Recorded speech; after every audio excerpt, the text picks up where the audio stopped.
It's not really a hot take to say that Warframe does a lot of things right as far as completely free-to-play multiplayer games go. Many would argue, myself included, that it has generous microtransaction pricing, ample opportunities to earn premium currency, and a veritable deluge of sheer content. Not to mention one of the more positive and cooperative communities I've seen among PvE/PvP games. But for many of Warframe's detractors, it comes down to whether or not the gameplay loop is fun, and the replacement of a knowledge curve with knowledge walls of Jello. To be fair, the early stages of Warframe have been improved, but there is still so much content to simply figure out how to start, let alone how to optimize. As a brief tangent, even though the star chart has been updated to provide a more interesting, rewarding, and most importantly clear path of gameplay progression, many aspects of the game can still be cryptic without consulting the community or the wiki for help. Relics, syndicates, hidden syndicates, relays, certain quests, unlocking frames, trading, clans, community events, boss tactics, Arcwing progression, open world area progression, open world quests, derelict missions, and the very concept of Kuva, sorties, and Riven mods, Lua puzzles, dragon keys, Forma, frame mods, Orokin devices, and on and on and on. The list of complex objectives, methods, and progression is seemingly endless, and oftentimes with only threadbare information given to the player in-game. Most of the bosses that aren't just shoot to kill require at least a handful of attempts before the player might independently surmise what they have to do. For all of its successes, the fast-paced and hectic nature of Warframe's combat lends an unfortunate de-emphasis to its boss, level, and character design. A friend of mine and I recently discussed how different our Warframe experience would be if we were unable to consult the wiki or communicate with the majority of players. We likely would have stopped playing long ago. There's quite simply too expansive of a knowledge base without an equally large library of easily accessible information. For most players, there's quite truly always something new to discover and play. But I digress. For the purposes of this video, I want to discuss the Warframe experience as it might occur to a mid to late stage player. So we're on the same page, I would consider mid to late stage play that 70 to 90% of the quests, star chart, and non-quest frames have been unlocked, likely with several prime frames and an assortment of weapons. Late stage play would be those players who have 90 to 100% of the main content done and are repeating content for rewards, resources, and renown. When the newest update comes out, these players are usually on top of it, and that's what they're choosing to grind away at. The main premise of this video is discussing energy systems. In the context of game design, an energy system is a mechanic that is built into a game to artificially limit your playtime. This can take several forms, from being literally unable to play a game after a certain amount of time, like Farmville or many mobile games, or getting diminished rewards after a certain metric has been passed, such as well-rested mode in World of Warcraft, or in the case of Warframe, diminished rewards after receiving a certain allocation of rewards. Warframe is filled to the brim with energy systems, big and small. To be honest, I'm not even sure of how to start explaining them. From the top down, I suppose. Firstly, there is standing. Standing gives progress in 3 general gameplay modes. There is Conclave standing for the PvP mode, Syndicate standing for NPC clans of a sort, this comprises the main portion of the game, and Open World standing for the 2 free roam locations in Warframe. You can gain standing in any one of these modes by simply playing the game. For Conclave, that means playing matches versus other players. For Syndicates, it means completing missions with a clan insignia on your character, and for Open World, it means completing the small side missions or harvesting the naturally occurring bounties of the landscape. But that's high concept stuff compared to all else Warframe has to offer. Within the standard star chart mission selection, organized under the Syndicate standing source, there are alert missions, invasion missions, fissure missions, syndicate missions, and the sortie. Each of these categories has usually around 4 to 6 temporarily available missions that grant unique rewards. Sometimes the alerts offer up rare mods for the player, or exclusive rare materials, or blueprints for secret weapons. The fissure missions, in fact, are the main method for acquiring prime parts, which quickly become standard for high-level play. Depending on the brand of mission you're looking at, alert, invasion, fissure, or sortie, there is a different allocated timer. Alerts are typically there and gone within the span of an hour, with new ones constantly cycling in. Not all alerts are on a synchronized timer, so you'll have some that appear when others are 30 minutes in or 5 minutes until they end. Invasions are more drawn-out, multi-hour time slots. Interestingly, the player has to perform the mission 3 times, and can sometimes choose a faction to support in the mission in order to have some selection over the received reward.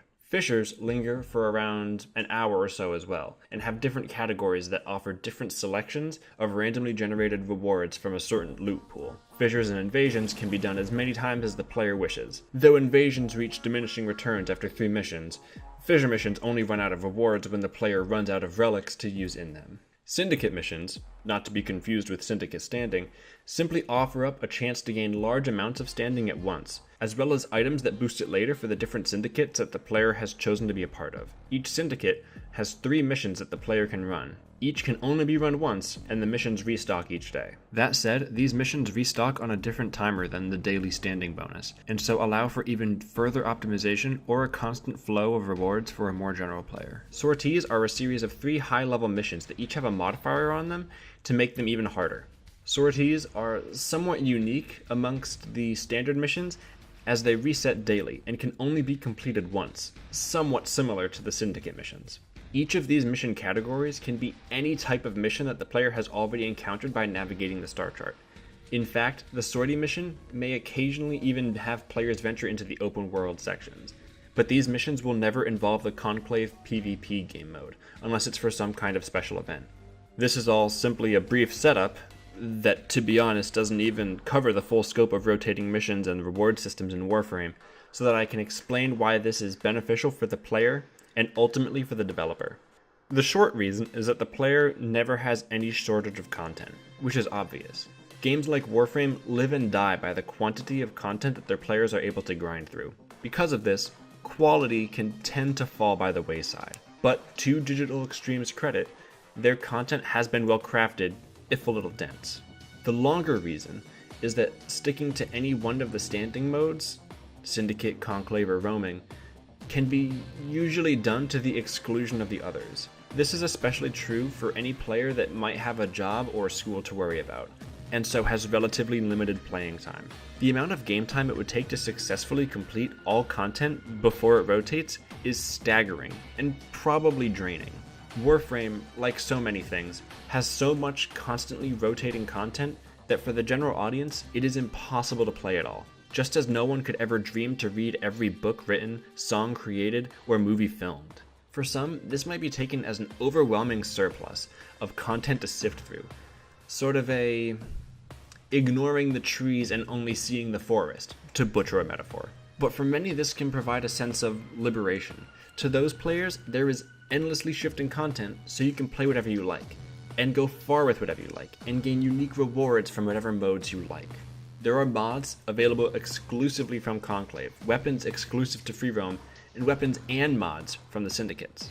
Most of the people that I know who play Warframe avoid the Conclave at all costs, but when the occasional event brings the populace to the Conclave, I see constant talk of the PvE crowd encroaching on their community.